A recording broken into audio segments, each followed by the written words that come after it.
And welcome back to a fresh episode of the Business Growth Show. I'm your host, Sam Dunning, co-owner over at webchoiceuk.com. And today I'm joined by Ryan Paul Gibson. Ryan's the founder over at contentlift.io. He helps B2B companies conduct customer research interviews that don't suck.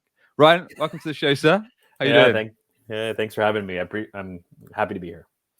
Cool, man. So we're going to be chatting all about how everyone tuning in can change the B2B marketing game when it comes to customer research. I'm sure there's a lot of people skeptical thinking, and I certainly was before I even knew kind of what the heck customer research actually involved, thinking, yeah, not really sure it's going to change my marketing that much. So let's try and prove them wrong if we can. So first and foremost, Ryan, why should anyone tuning in even consider bothering with customer research? Well, you said the word there, game. I mean, a business is a bet, right? At the end of the day, you're making a play in the market that you think you have something that people want. They'll give you money for it, and you build a business off that. The reality is, though, there's a lot of things that you need to understand when it comes to the market and how people buy, how they evaluate products, how they're solving problems, what are the priorities to be able to increase the odds of winning that bet. So to me, qualitative research is a big part of that foundation. It's not the only thing, but it's a big pillar, because if you can understand how people make choices, the behaviors they have when they're buying products in B2B, what their trade-offs are, what the pains, their problems, priorities are, you have a better chance of improving your marketing, because that's all going to influence your marketing. You have a better chance of getting the consideration set with people earlier on, and you have a better chance of closing that deal. So that's why I would say, to prove the haters wrong, I would say that's why you would do it. Yeah. In a nutshell. Gotcha. So with that said, is there a specific type of business that should consider customer research? So talking from a B2B standpoint, business to business. So should a new business start with it, or is it more geared towards the companies that are perhaps more established, or is there a starting point we need to consider? I mean, no, everyone should be, really. And I don't say that because that's what I do. I mean, that's just part of having good intel. So, But I think the use cases are different, right? So, Okay. Case in point, if I'm just starting out, I'm launching a product, and I feel that I've got enough interest, I've done enough validation to launch, then I'm going to have a V1 of my marketing, right? Messaging, positioning, copy, all the things that would go on a site that you build, Sam, right? So for me, I would want to understand how I'm going to influence those early adopters and those people that I'm going in the market to try and attract, right? So I think an early stage company, because it's not the product is never the thing they buy. They buy the transition, and people who do like jobs be done work, which is like an innovation framework, or customer discovery with the lean canvas model methodology, they'll say the product is never the thing they buy. They buy like what they can get from the product. What's the transition? So you have to tell that story. So that's any company that's just starting out. Let me give an example of someone that is set in their ways and did it. So I work part-time with a company called Rewind. We do SaaS. We do backup and restoration SaaS. The company acquired another product. They didn't build it, but they went out and started buying up some other backup software products. This one was for GitHub. Okay. So in an acquisition, the theory should be, all right, well, I got a sales machine, I got a marketing machine, I acquired the thing, sales should take off. But they didn't. The MRR was flat. So we quickly realized maybe we're off in like how we're talking to the customer, if we even have the right person who we're trying to market to. So we went and started talking to people, and it turns out we were wrong about a lot of stuff. There was even key pieces of the buying journey that we didn't realize that were there that we were not talking to. Yeah. So, and this was an experienced company. Rewind has been around for 5 years. They just raised a Series B, right? 65 million US. So, I mean, that is someone who's entrenched and still had to do research to figure out what was going wrong with the marketing. So I think to your question, everyone should be doing it. It just depends on like what they need to get done. Yeah. So with that said, I mean, before we talk to, I guess, about some of the triggers, some of the buying processes and such that should be considered, when it comes to customer research, is it just going to help our marketing, or is it also going to assist with our sales? Is it going to assist with things like our website, which you touched on there? Yeah. Is it kind of all parts of the sales funnel, or is there just specific kind of parts that it does help? I tend to look at it as I'm helping more the marketing and sales side. A lot of Yep. customer teams do their own research, right? Because they're trying to figure out why people are churning, how to do win backs, what people's experience with the product are. All this stuff's important. Don't get me wrong. Yeah. But that's not where I want to focus, because I want to focus on my odds of closing a deal. So I look at research, qualitative and quantitative, as a way that how can I, once they raise up their hand and say, I actually am thinking about buying this thing, how can I help sales actually close the deal faster or quicker or increase their odds of doing that? That's really how I look at research, is, helping support that entire journey right to that point. Yeah. Yeah. Yeah. And this might be a tricky one to answer, but is there any way for a business to tell if, I guess, their product or their service is actually geared towards their ideal customers right now, or if it's off base? Is there some kind of litmus test that you can run, or is the only way to do it by cracking on and doing what we're going to discuss in this show? Well, there's things that I look for. I mean, there's different parts of the journey. So I'm sure you see this, Sam. Like, if you're getting a lot of traffic to your page and the bounce rate's crazy and no one's putting their hands up for a demo or want to Yep. talk to sales, I mean, something is there in the marketing versus what you have on the page, right? Sure. So that's a soft indicator, right? That maybe there's misalignment there. Or further on down the field, right? If you have all these ads that you're trying to pump out and nothing's coming through, is there something off in your messaging? Are we targeting the right people? Are we talking to the people who have the right roles and responsibilities that are going to be evaluating this thing? So those are some soft indicators. But I think if you do this work consistently, you'll know pretty fast whether you don't have the right person to target, the right buyer, the right ICP, right, ideal customer profile. Yeah, yeah, yeah. So I think you've got a framework for us that you can share when it comes to considering things like business triggers, personal triggers that actually kick off the buying process that we need Yeah. to consider, we need to chat about. Yeah, I mean, like, so you're talking about like how, like, what are things I want to look for in regards to like triggers, or things that I should be, like, how I get to those? Yeah, it's, I guess, for what's your process. So if you're coming Yeah. into an organization, whether that's a software company, tech company, whatever it may be in the B2B space, Yeah. what are some of those initial triggers, I guess, that you look for? Yeah. Um, Well, I figured how, like, triggers are very similar in B2B in many ways, right? There's usually some type of pain. It's either time or money, right? Either something's taking me too long manually, or something's costing too much and I need to find a better solution, right? But what I like to do is, when I interview customers, I start at the part of the journey before sometimes they're even problem aware, or even problem or solution aware, right? So what that means is they may not even know there's a solution to their problem, or they haven't even fully defined the problem yet. So, and the reason I want to know those things is, if I can understand what's happening in their business and why they're encountering these pains in the first place and how they're trying to solve these things, then I yeah, can start to see the path and journey. So what I'll do is, I'll start with one really simple question when I talk to people. I'll say, take me back to the day when you first realized X was a problem and you wanted to spend money on it. Not when you first started looking for a solution, but you're sitting at your keyboard or you're in a meeting and you're like, oh man, this sucks. I don't want this is starting to be an issue. yeah, What did you do next? And I just want to understand the behaviors they took and the actions they took, because then I'm mapping out the entire process they took from that thought to the eventual sale.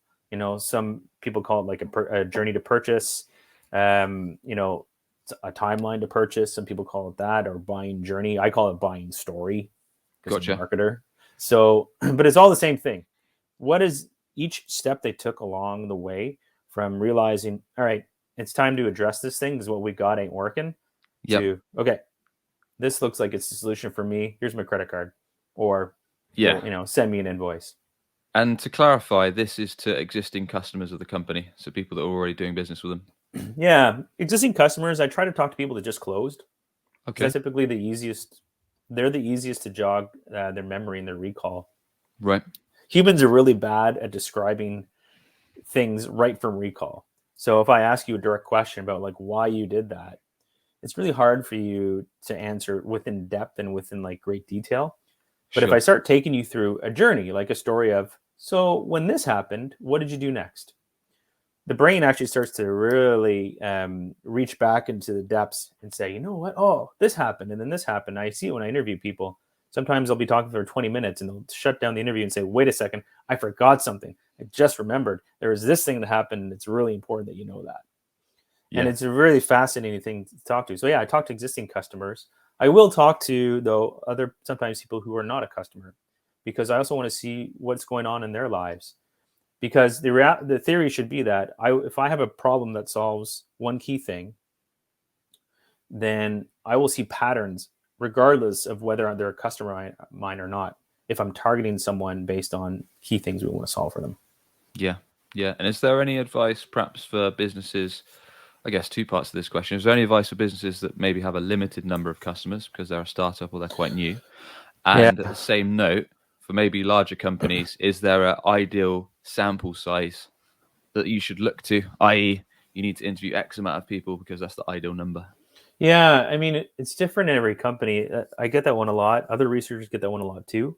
The rule of thumb is usually like 8 to 12 for one buyer. So what I mean by that is usually in a B2B scenario, you'll have one or two buyers and then maybe some type of committee or other people that influence the sphere of the decision, right? Depending on what it is. Usually the less complex the product, the less people. So with Rewind, who I work with, usually there's two people involved, maybe a third, right? And so I typically want to focus on the champion of that. So the person who's like started the process, driving it through and like, I need this. Yeah, because my life sucks. I need this tool or else otherwise it's going to be bad news going forward. So I will focus on that person, maybe a few of those people. If we're talking like an enterprise play, a HubSpot, a Salesforce, a Marketo, or something, even an enterprise play where I might only have 1,000 clients, right? But I offer a full turnkey solution, and I'm touching all parts of my company. I've worked with an accounting SaaS software company that did that, right? Small player, small fish, big pond. There, it's much different. Like you have 3 or 4 people that are heavily involved in evaluating that product. So you might need more interviews and a few with each of those segments to understand how do they all interconnect? Like, what do they care about? How are they evaluating this product? What speaks to them? What are their pains? What are their priorities? All those things. Okay. That one takes a little bit longer, but if you can figure out how that committee works together, you can take all that and influence your marketing much earlier on. So that way, by the time you get to your sales team, they already have probably chosen you or shortlisted you as like their number one choice if you can speak to them in all the ways that they want to be spoken to. Yeah, nice. So that's talking to kind of medium, I guess, larger scale companies. What about anyone tuning in that's perhaps got a smaller startup perhaps the client roster is somewhat limited? Yeah. How do we tackle that? There's a few ways. A lot of founders really have good networks, right? So that's a first way you can do it. You can tap your own network. You can go into different groups that are aligned with what you do. So I'm in about 5 or 6 private marketing groups with other marketers, right? Yep. Content or design, whatever, right? You can reach out through those groups, set up a few people, get to know, network. And then there's a few paid options, right? So there's different companies that will set you up with someone that fits a profile. You can incentivize them. I just did a poll in this last week, actually, on LinkedIn. And funny enough, the line was, I asked, like, if you wanted to talk to someone like me as a researcher, would you need an incentive? About 75% said yes. But here's the caveat. Most said, that's if I don't know you, right? If I don't know you and you're taking up my time, then I need something in return. But if I know you and there's a relationship there, yeah, I can spend half an hour on a Zoom call or on the phone or Google or whatever, right? So those are ways that I would try that, because yeah, for a startup, sometimes it is much harder to get at people in those early days. Yeah, that's a great suggestion. I remember recently on the Web Choice site, we've put up some new pricing pages for our SEO and our web design kind of starting rates. And basically, like you touched on there, I wasn't sure. We designed it. I thought it looked quite decent, but I'm not an ideal customer. So I approached a few chief marketing officers, a few marketing managers, marketing directors, people that will often sell to, that were in my LinkedIn network. I already had some rapport to them because I'm fortunate enough to have a fairly decent sized network. So I just said, look, can you spare a minute to give me a few thoughts on what you think of these pages, what you like, what you dislike, what you change? Took the common consensus, like what were the regular answers, and then just put it into play. Yeah. So that's something that worked for me. That was a similar kind of vibe to what you've shared there. And that stuff is so key, right? Because what if you hadn't done that? That's an investment of your time and your team's resources and your own money for something that may not have landed, right? So that's where the research is so key, because you can find the ways you're going to get it wrong much faster before you ship something. And that's why I love doing research, because you can find the cracks in the foundation pretty fast. Yeah, no, it's great. So talking to customers or our network about kind of the initial problem, and we went off on a bit of a tangent, but when they actually first realized X, Y, Z was a problem, was an issue, and they had to address it.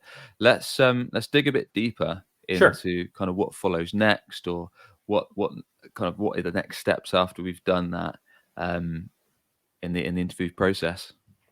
Like after I've gone through a whole interview, or like what's next? Well, are there other questions that we need to dive into? Is that absolutely the crux of it? I appreciate we can't cover it all in this episode, but are there a few key pointers that can give people a starting point when it comes to these interviews, of understanding the problems and then shifting that into how we can actually influence buyers or customers' buying process? Yeah, like I'll give you a rundown of like how I typically would do this. So we started business triggers, right? So we talked a bit about that. So what are the catalysts that all of a sudden because you don't wake up and buy a thing typically.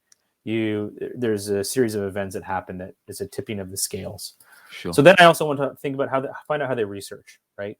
Now I'll know a bit of that from once people start to hit Google, right? But there's a term that a lot of people talk about now, which is dark social. I don't know if you're familiar with that term, but I am. Yeah, we've talked about it on the last few episodes, so I'll keep my mouth shut because I've been airing my opinion on it for a while. So I'll let you chat.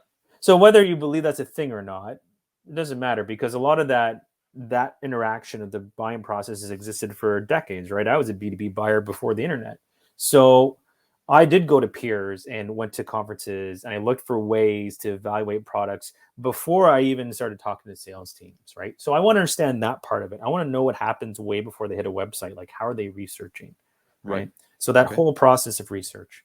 Mm-hmm. And then I want to know the evaluation phase. So once they actually shortlisted, how did they compare all the products? Like, what were the trade-offs? What did you not believe to be true, right? What made you trust the sales team? That's one I really like to ask. Like, okay, I like that. Like, what made you choose me over the other ones? Yeah, because there's so much people, right? Yeah, there's so much to learn there, and often I will get honest answers the sales team doesn't get. What's the common response you get to that question?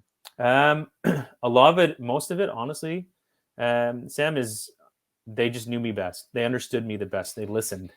A lot of what you hear in, best practices for sales, right? Yeah, like it's the stuff that they start repeating back. It's really interesting. And then, so I want to understand those three parts of it. And then if I need to do a customer success thing where I want to understand how they enjoyed the product, I will, but usually it gets handed off there. So then what I'll do is I'll take all those, I transcribe every single interview I've ever done, right? And I map them all together. And I just look for the patterns and themes in each of those segments. So one is those first triggers, all those, how they research, and then how they evaluate. And then from that, I also pull pains, anxieties, priorities, all that emotional language they use in interviews. I highlight that big time, because that then starts to influence my copy and my messaging and my landing pages, anything that's like high converting stuff. Like you get it right from those interviews. And I've done that. I've taken stuff from interviews and dropped it into ads that day to test it, to see if it would track. The turnaround time for these things and how you can leverage it is very fast if you know how to ask the questions and what to look for. And that's what I would do. So then I would find the patterns, and then from that would come your average sort of buying story. Like, how did they start? Where did they go? How did they decide? And then once I have that, then I start building out personas, battle cards, sales stories, all these things that arm the entire company. It's funny because often I just posted about this today. Often, sometimes we write the persona first, but to me, the persona is the end result of all that work, right? Gotcha. Or now I really understand what drives them and what motivates them. And now I have something that maybe my competitors don't have, which is a really deep understanding of the person I'm going after. Nice. So, yeah, I mean, that's a solid framework. So kind of understanding the initial problem, initial pain, the initial issues, what triggered them to kind of think there was something, then doing that research into, or understanding their research process, I guess, which is a bit like the dark social trend that's going around social at the moment. Yeah. What's your take on it? I missed the show. Are you for or against? No, I haven't done a dedicated show, but it's just we've had we did some shows recently on cold calling, and we did something else on AB, account-based marketing. Yep. So kind of things that are actually conflicting dark social. It's interesting. Yeah. I mean, this is dark social technically because we're doing a podcast. We're educating people on a certain topic. Of course, I post on LinkedIn, organic. I do video content, so I'm basically doing dark social, trying to educate people around. There you go. Marketing tips, web SEO, getting experts in like you. So it's a thing. Whether it's merged in with demand gen, top of funnel stuff, educating people before they know that they need your help, then they realize that you're a trusted brand. Then they might come through and add SEO. That's the long short of it. That's the 2-minute Sam Dunning snapshot. There you go. You should do a show on it then. Talk to someone. Well, we'll see. What's interesting is you just talked about, is it a thing going forward, right? Or is it something else? That's what I've always loved about research. Talking to your customers is never going to be a thing that goes away. And the B2B game is getting more complex because the buyer controls more of the journey than ever before. And that's like, I'm not the one saying that. Places like Gartner are saying that because they do the studies on these things. So you'll have less insight into what people are doing more and more as the years go on. So unless you go and start talking to them, you're going to lose a lot of the intel that you could normally get. Yeah, and especially like you say, if people are saying, look, we hang out on Slack groups, or we go to events, or we listen to podcasts or Facebook groups, and obviously that's really, really useful intel. Because if you're spending a bunch of money, let's say on LinkedIn ads, but your customers don't actually care about that, or let's say you're investing in, I don't know, a trade event, but none of your customers go to trade events. So it's like, well, that's money down the drain because they're actually looking in here and they're talking to people there. Then let's get the heck in there as soon as we can. Absolutely. So that's really valuable. And I love that trust this question about the sales team. So I'm going to start using that for customer interviews. I've not heard that one. So that's good. That's interesting. So then once we've got this intel, we transcribe it. Look for patterns, right? Look for common things that are said, and any actual examples, Ryan, of, feel free to use stuff you've done where you've kind of heard XYZ repeated a lot, and then perhaps you've used that for, I don't know, a website headline, or you've used that for an ad copy or whatever it might be. Yeah, I mean, there's a few ways that I've done that. I've for a lot of I even did one for an agency. It was an SEO agency. Okay. And they what was really fascinating was their clients, when they talked to me, they said, we weren't looking for an agency. We were looking for a team that could be embedded into my business, right? It was so fascinating. But they also talked about all these pains they had in evaluating which agency was the one for them and why. So out of that, we had like 30 different content topics that we could just talk to, right? If you want to do some content marketing. When I did the research with Rewind, we found that there was a key piece in the buying journey that we weren't talking to, which was that, just for really quickly, Rewind, the product we were talking about, they do backups for GitHub, right? Well, people were trying to write their own backup scripts, coders, and they were failing because there's just a limitation to what that can do. We didn't realize they were doing that. And then we looked at the search terms, and there was a decent amount of search for that on Ahrefs, SEMrush. Like, oh, okay. So now guess what? Most of our ads and our landing page say, and there's lift in those over what we had before because it was an actual step people were taking to hitting a wall. Yeah. Interesting. And do you find that when you do this kind of research and you find these unusual things that I guess you didn't actually know people were talking about or searching for, do you find there's much competition? There's many competitors that are doing the same thing, i.e., you found this little niche search term. Was there Sometimes, much? but usually no. Okay, well Because that's in good. my experience, SaaS, unless like the bigger companies typically have this covered, but Yeah. my experience, no, because this is Mm. not somewhere where SaaS companies typically go to get research.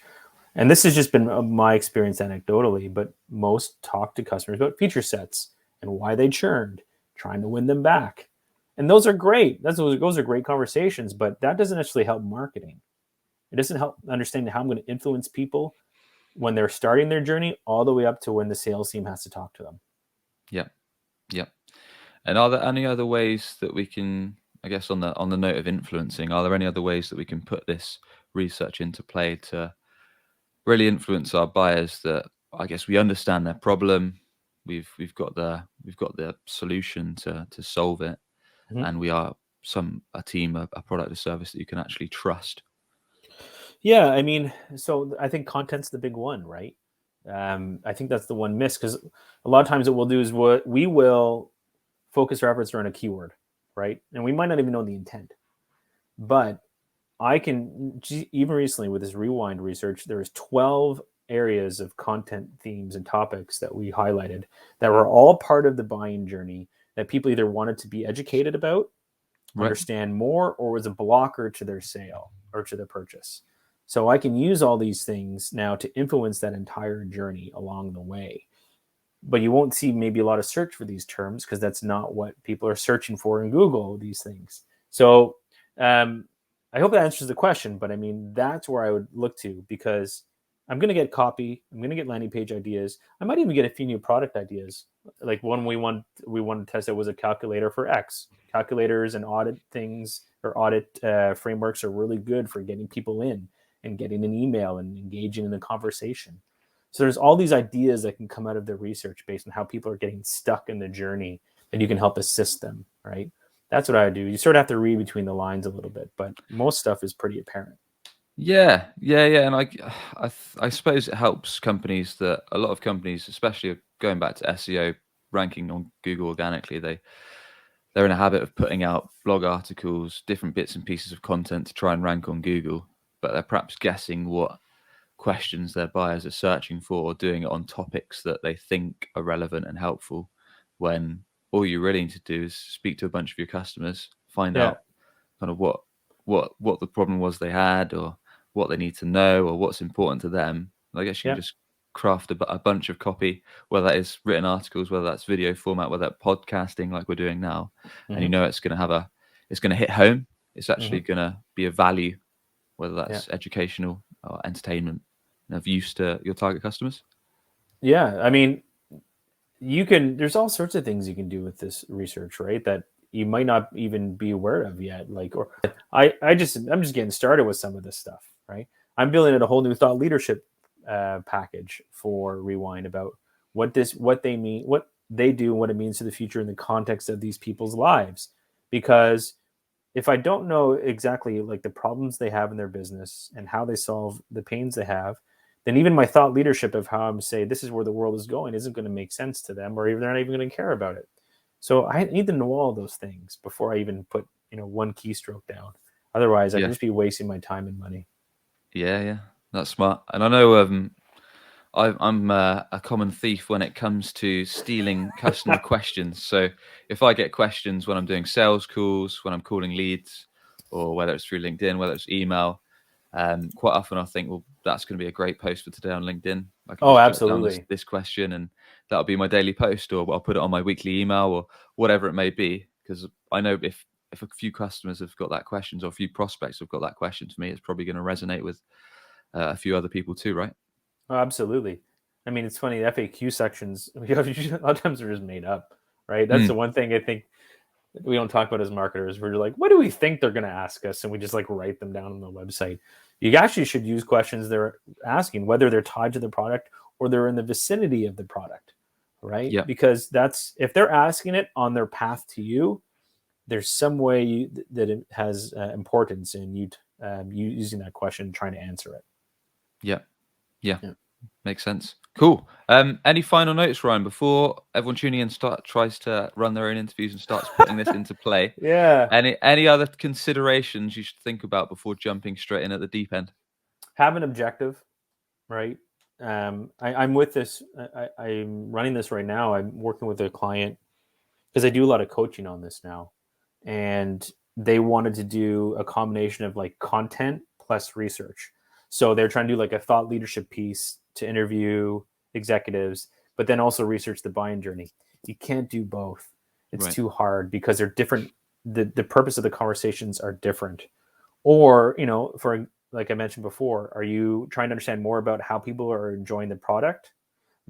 That's a different conversation than how did they actually come to you and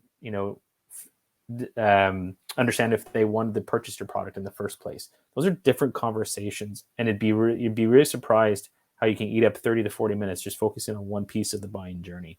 So have an objective. And then I would say questions are good, but they can also be a crutch.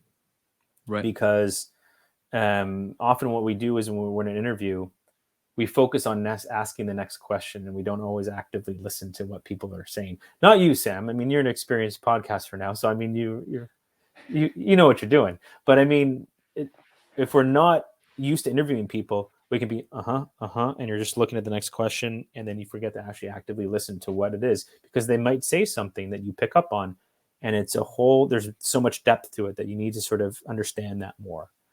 That's a hard one to master. It is. I struggle with. It is. But if you can do that, it's all the better for you. And the third one I would say is record everything, because you're going to forget. You will forget everything you talked about in the conversation. You will, I guarantee you 100% you will forget. Solid tips. If you've got a memory like mine, you certainly will. So, and you go back. So when I worked with Rewind, the product marketing manager, he's gone back to the research we did numerous times. He told me that. He's like, I can't believe I totally forgot this happened. I had to go back and recheck. Yep. Even if you've done it and you've talked to these people and you've filtered the data, you will still forget. So you want to go back so you can have something to reference. That's why so often on the podcast, if you watch on the video, you'll see me looking down. I'm actually scribbling down notes. I'm not just looking drowsy. I knew what you're doing. I knew what you did. I wasn't going to call you out. I knew what was going on. Good man. So thanks very much, Ryan. Really enjoyed the conversation. Appreciate you coming on and sharing how everyone can. Thank you. I appreciate you having me. I love talking about this stuff. If anyone ever wants to talk to me about this, they can find me LinkedIn. We're the most active, like you. My website is contentlift.io. But really, LinkedIn, just message me. I will respond pretty fast. I'm always happy to talk to people. Awesome, man. And we'll put all of those links to catch Ryan over at the website businessgrowth.marketing. And with that, I want to thank you once again for coming on, sir. Thank you. No worries. And as always, if you enjoyed the show, be sure to hit that subscribe button. We interview business leaders each and every week to provide actionable marketing tips to grow your business and to grow your revenue. And with that, we should catch you on the next one.